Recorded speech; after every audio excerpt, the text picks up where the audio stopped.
Olá, amados irmãos, a paz de Deus esteja com todos vocês.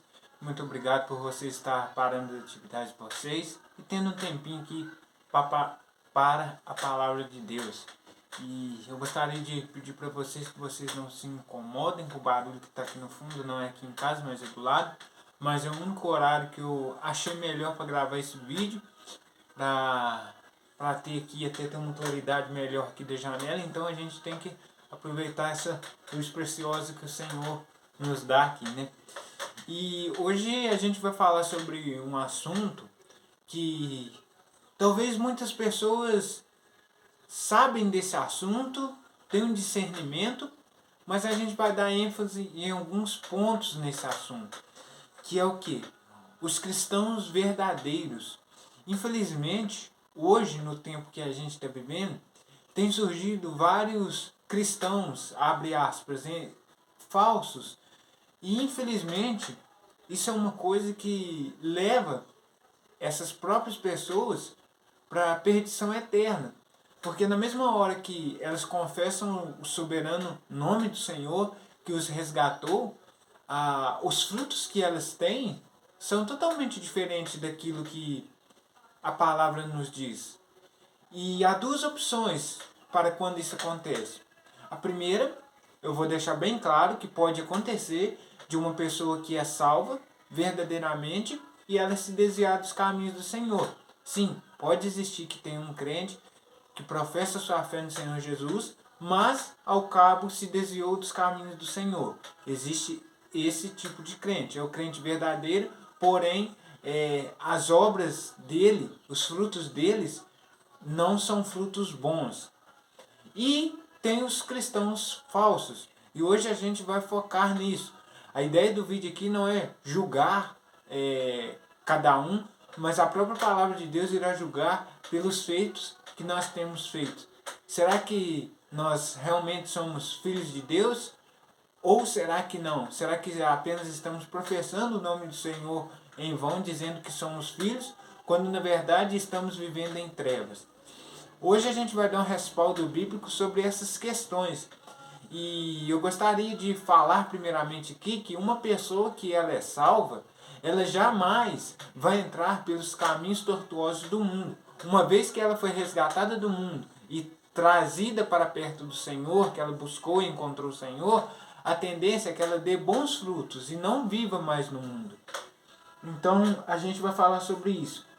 O nosso trechinho aqui que a gente vai ler são 10 pontos que dizem que nós estamos na luz.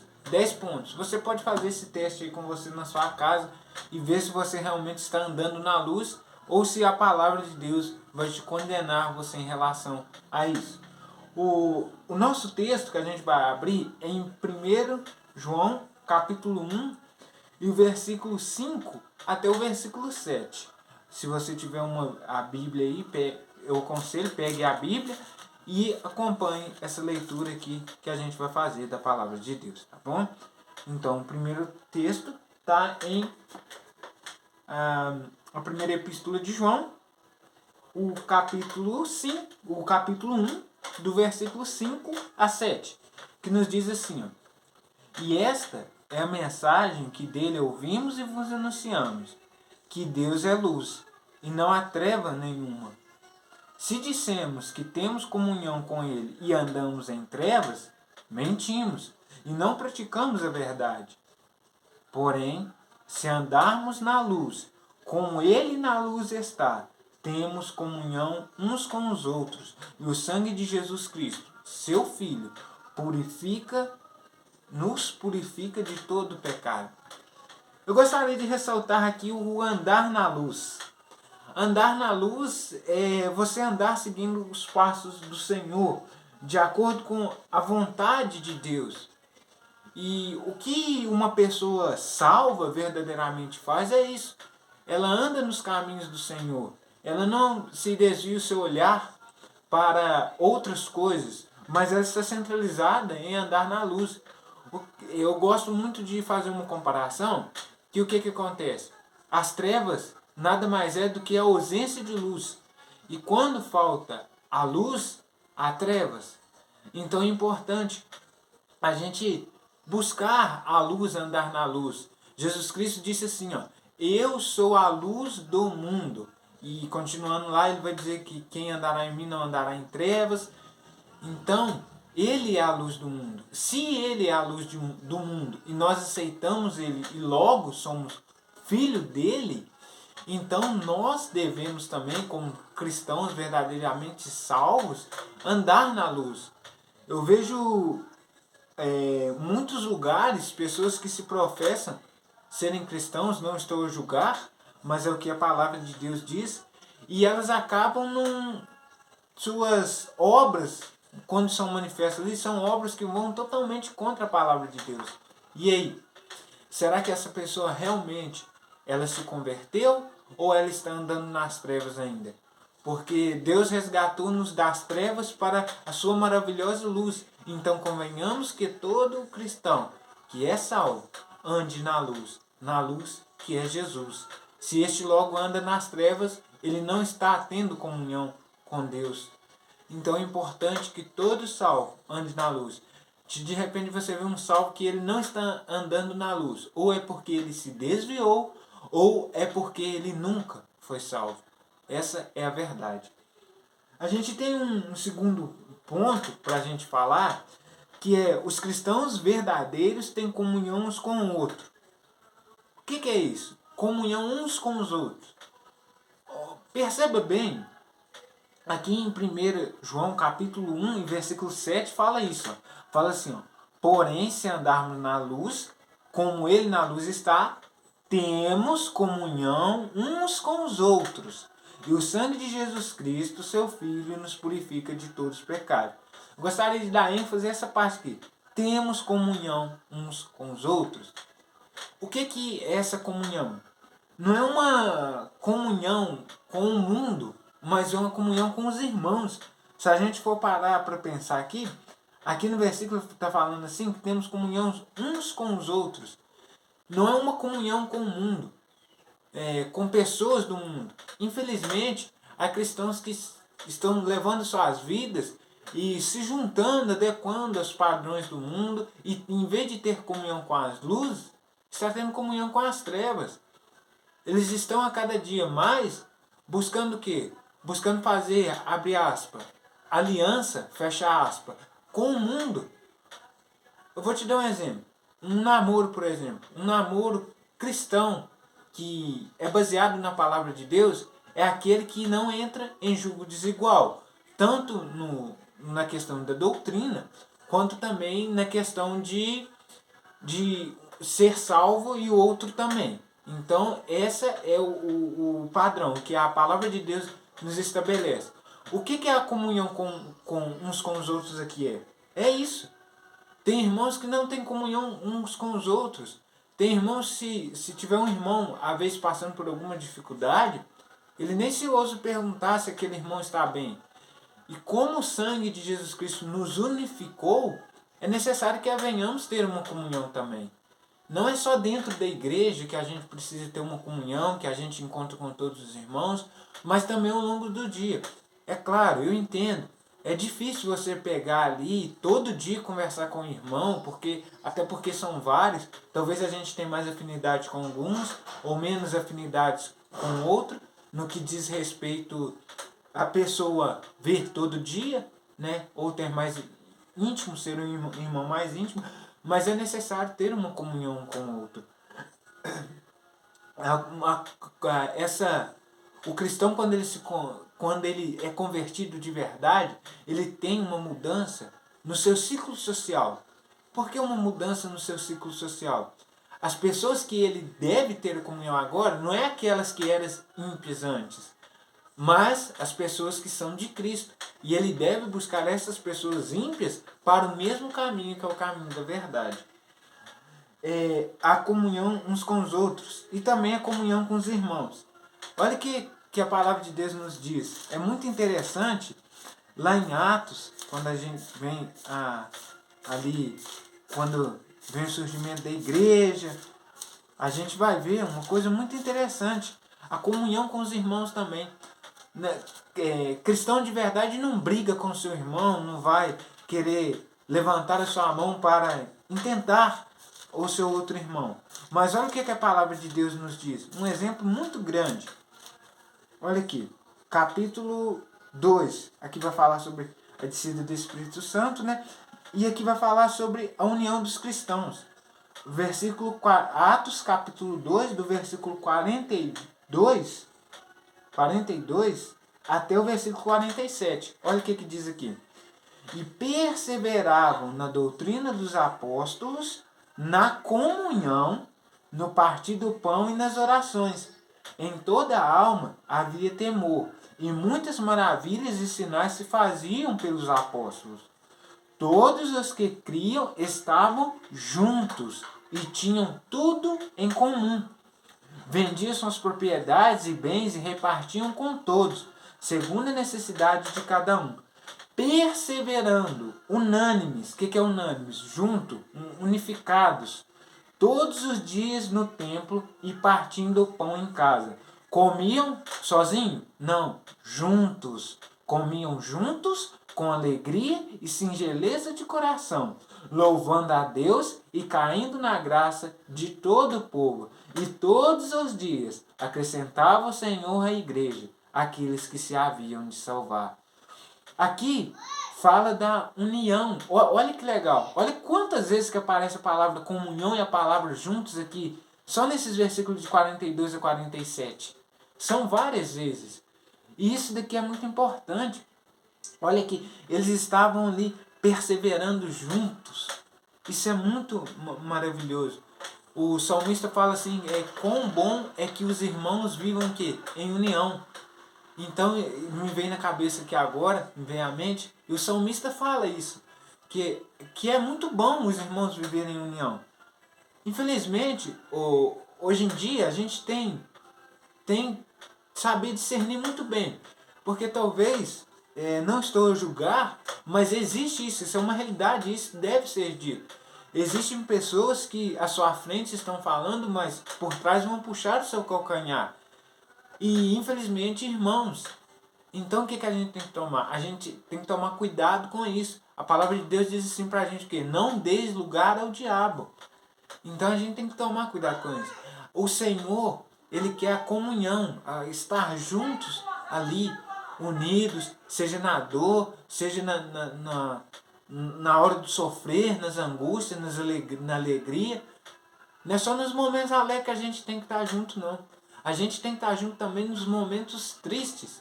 Porque são nesses momentos tristes, nesses momentos que a gente vê quanto os irmãos são unidos. Então isso é muito importante. A gente deve perseverar na união. Isso é magnífico, muito interessante a gente ter essa comunhão. Tem igrejas que estão divididas pelo simples fato de que os irmãos não estão tendo comunhão mais um com outros. Estão fazendo da igreja um lugar de guerra. E não é um lugar de guerra, é um lugar de unificação, onde as pessoas que estão ali têm uma coisa em comum. Não sei todos, mas é certo que muitos são irmãos. Então ali tem algo em comum, que é o que? A comunhão. Aliás, o mesmo Jesus que salvou você, que salvou eu, é o mesmo Jesus que salvou todos eles. Então, é necessário a gente ter comunhão com os irmãos. Quando a gente for partir daqui e for para o céu, a gente vai viver lá com todos os irmãos em Cristo Jesus. Olha que maravilha! A gente está vivendo lá todos juntos, em plena comunhão. Em plena comunhão. Isso é muito bom, muito interessante. Um terceiro ponto que eu queria ressaltar aqui é os cristãos verdadeiros são sensíveis ao seu próprio pecado. Como assim, Alex? Cristão que peca, ele não deve pecar por prazer. Porque quem peca por prazer ainda está no mundo. Se você peca por prazer, para matar o seu desejo, você ainda está no mundo. O cristão verdadeiro, ele não peca por prazer. Pecado na vida do cristão deve ser acidente. Pecado na vida do cristão não deve ser por vontade própria. Ou ele procurar o pecado e alimentar a sua carne.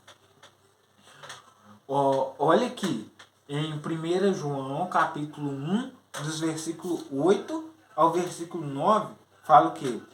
Se dissermos que não temos pecado, enganamos-nos a nós mesmos, e não a verdade em nós.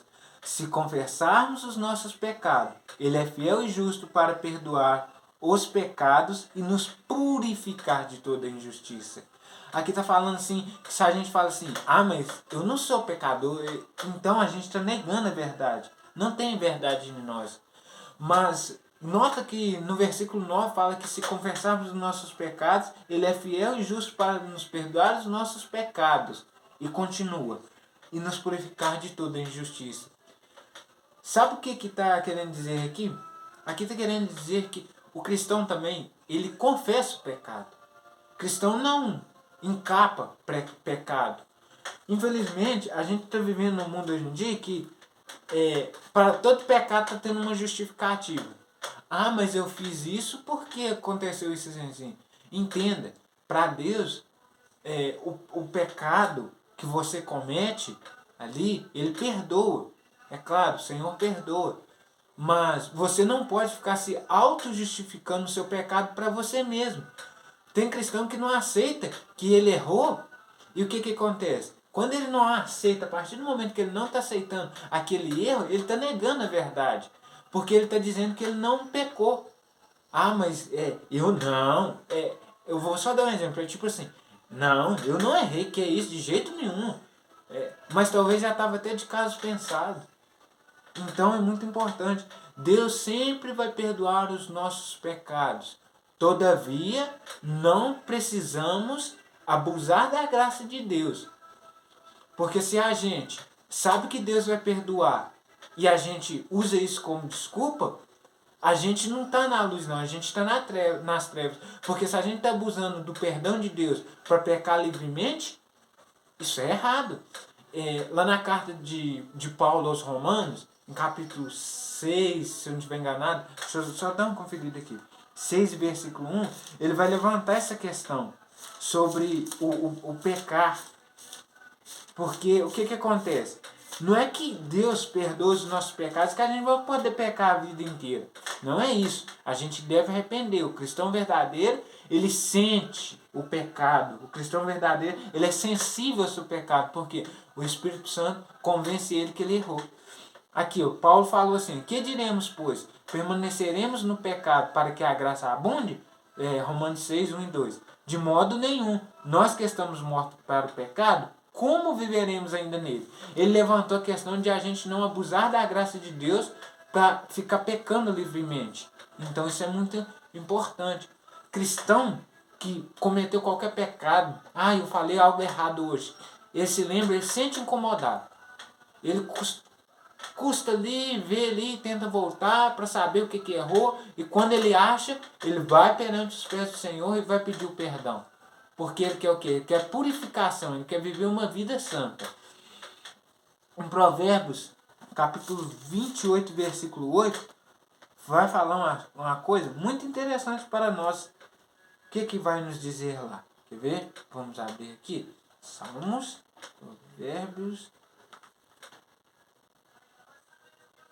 Provérbios 28 e 8, fala assim, 28, 13, perdão. Provérbios, capítulo 28, versículo 13, nos diz assim, o que encobre as suas transgressões nunca prosperará, mas o que as confessa e deixa alcançar a misericórdia. Outro ponto, o cristão, ele não vai pegar ali, pequei, pediu perdão, Deus perdoou, vai pecar de novo? Não, o que a Bíblia diz? A Bíblia diz que o quê? Mas o que as confessa, primeiro você confessa e deixa, você não volta para aquele estado de novo para poder pecar, alcançará, fala que ainda vai alcançará a misericórdia. Então aqui fala que a pessoa deve o quê? Basicamente que no versículo está falando que a pessoa deve confessar o pecado, mas evitar ficar naquele erro. A pessoa deve largar aquele pecado e não voltar atrás de novo, cometendo o mesmo pecado, o mesmo erro. Eu sei, é difícil, a carne sempre vai querer algo atraente aqui do mundo, mas a gente tem que lutar. A gente tem que orar a Deus, tem que reviver o nosso espírito, alimentar ele o máximo que nós precisarmos e que puder, para que o quê? Para que a gente possa estar firme no dia que a tentação vier. Ser tentado não é pecado. Pecado é cair na transgressão. Outro ponto que eu queria deixar claro aqui é o quarto ponto. São 10 pontos que a gente vai citar. Guardam, praticam os mandamentos de Deus. O cristão verdadeiro. Como assim guarda os mandamentos de Deus? A palavra de Deus, ela tem várias ordenanças. Sim, ela tem várias ordenanças. Vamos lá em 1 João capítulo 2, e dos versículos 3 a 5, que a gente vai ler esse versículo lá, para a gente poder entender. 1 João capítulo 2, versículo 3 a 5. Fala assim, ó. E nisto sabemos que o conhecemos, se o que? Guardamos os seus mandamentos. Se guardamos os seus mandamentos. Aquele que diz, está falando daquelas pessoas que falam assim, ó, eu conheço, mas não guardo os seus mandamentos, é mentiroso. E nele não está a verdade. Mas qualquer que guarda a sua palavra, o amor de Deus está nele verdadeiramente aperfeiçoado. Nisto conhecemos que estamos nele. Nele em quem? Em Cristo Jesus. Então, uma pessoa que é salva, um cristão verdadeiro, a gente vai conhecer ele sabendo que ele guarda os mandamentos. A palavra de Deus, por exemplo, assim, passa uma mulher ali que hoje em dia o padrão do mundo é esse, todo mundo sabe. Passa uma mulher ali com vestido, com uma sainha curtinha, e a pessoa vai lá olhar. Não, ele vai guardar os mandamentos. A palavra de Deus fala assim, ó, não sei de qual referência, mas fala assim, ó, escondi a tua palavra no meu coração, para não pecar contra ti. Então, aquele que conhece o Senhor, ele guarda os seus mandamentos. Então, se a pessoa fala assim, eu conheço Jesus Cristo, eu sou salvo, por exemplo, mas ele não está guardando os mandamentos, alguma coisa errada aí. É preciso pensar de novo, rever, porque tem algo errado.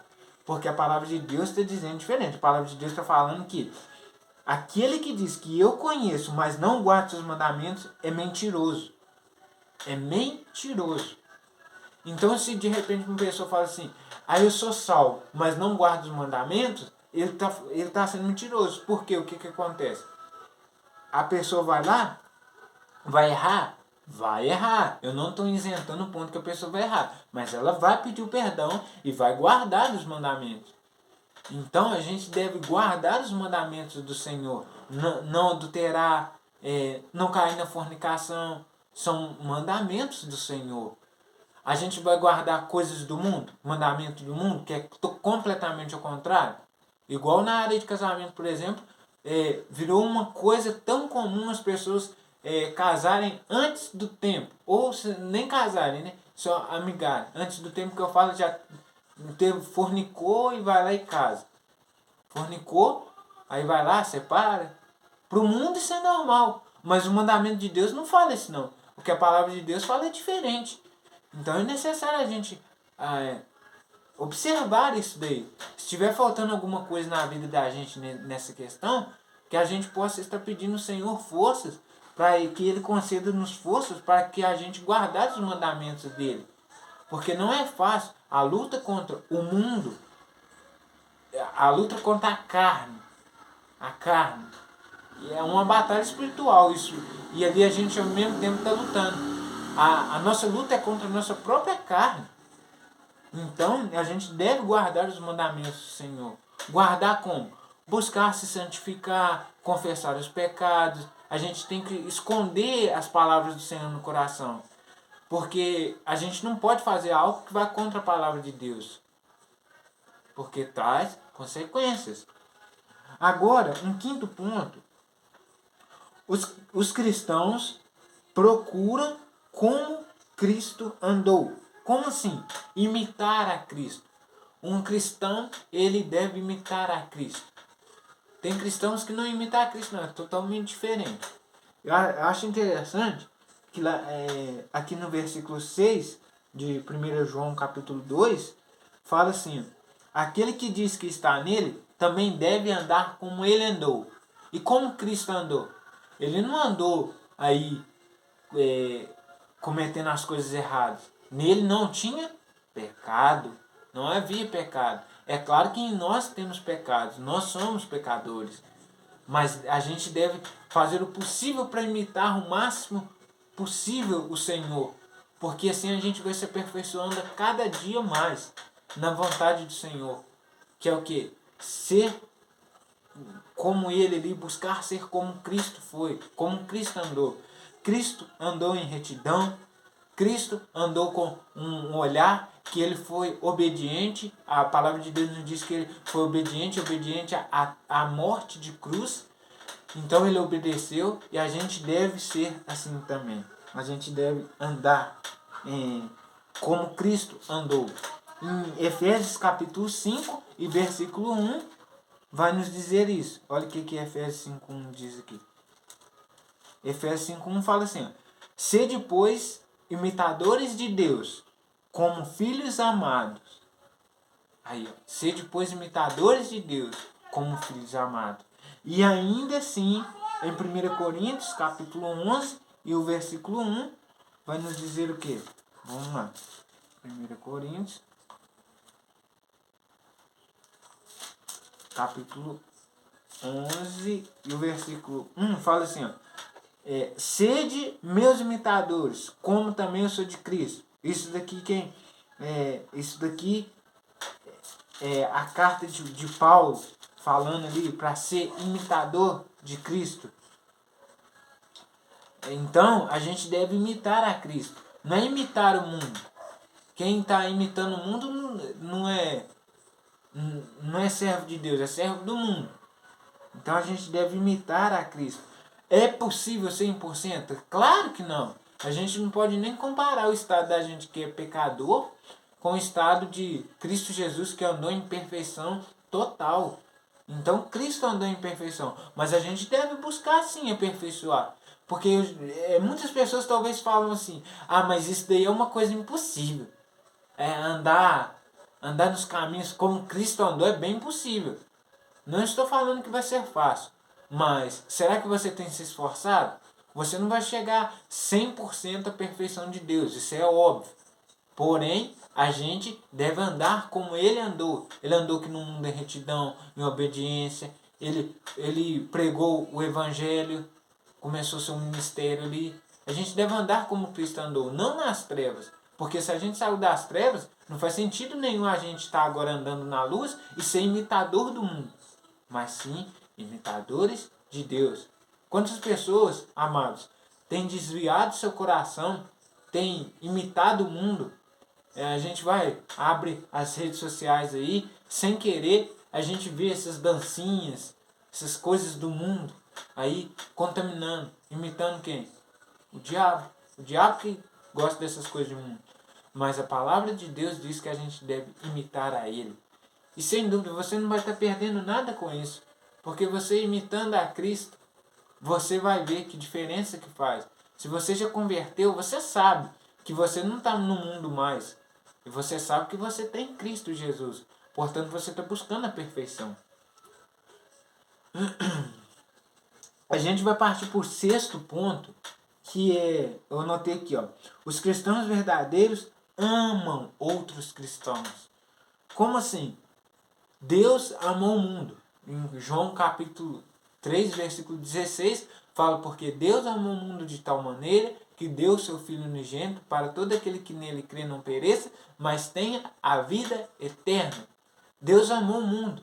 Essa é a maior prova de amor que você vai encontrar até hoje. É Cristo morrendo na cruz do Calvário pelos nossos pecados, que Ele podia muito bem deixar nós sozinhos, mas não. Ele morreu e foi até a cruz para morrer.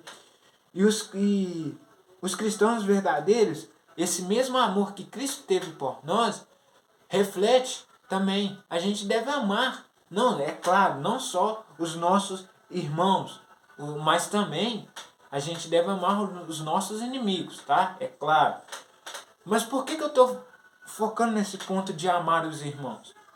Talvez, por exemplo, assim, hoje em dia existem muitas igrejas, certo? Existem tantas igrejas no mundo, mas a gente tem que entender que, apesar de a seguir a doutrina talvez não seja correta, mas a gente tem que entender que o Jesus, o Cristo que salvou elas, são o mesmo que nos salvou. Se elas professam a fé no Senhor Jesus, então logo eles são irmãos. Então a gente deve o quê? A gente deve amar os outros cristãos. Tem pessoas que infelizmente fazem acepção de irmãos. Como assim, Alex? No sentido que eu falo, por exemplo, assim, as pessoas vão lá e falam assim, ah, mas aquele ali é de outra igreja. A gente, tá certo, a gente tem que entender uma coisa, que Cristo morreu por ele também. Não foi só para você, não é porque você pertence a tal denominação, você deve odiar aquele irmão seu, porque ele é um irmão em Cristo também. Você deve amá-lo ele. E logo amando. Essa é a prova, como eu havia dito. Se Deus amou nós muito primeiro. Então convenha-nos que o amor nosso também seja refletido para com os outros irmãos. Então é interessante que nós colocamos diante de nós o amor, porque o amor traz a unificação. Esse amor que Deus amou nós, ele deve ser refletido para os outros irmãos. Não importa qual seja a denominação, mas a gente tem irmãos também.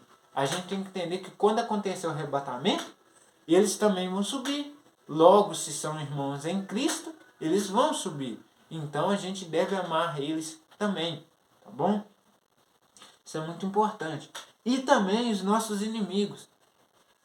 Não escrevi esse ponto, mas eu vou falar sobre o amor. O cristão, que ele converteu de verdade, ele entregou sua vida para Jesus Cristo, ele deve amar o seu inimigo. Não só os irmãos, mas também os inimigos. Por quê? Tem muitas pessoas que eu já vi falando, não gosto daquela pessoa. Ah, mas aquela pessoa é isso, aquela pessoa é aquilo. Mas se você parar para pensar, você também era assim. Eu também era assim. Antes de você se converter, antes de eu converter, nós éramos que ímpios, pecadores e estavam no mundo. Nós éramos da mesma forma que aquelas pessoas, andando em pecados, em coisas do mundo. Mas aí a pessoa fala assim, aquele é meu inimigo mesmo, aquele ali eu não gosto dele. Ame ele. Talvez você não goste dele porque você tem, é claro, você tem um objetivo.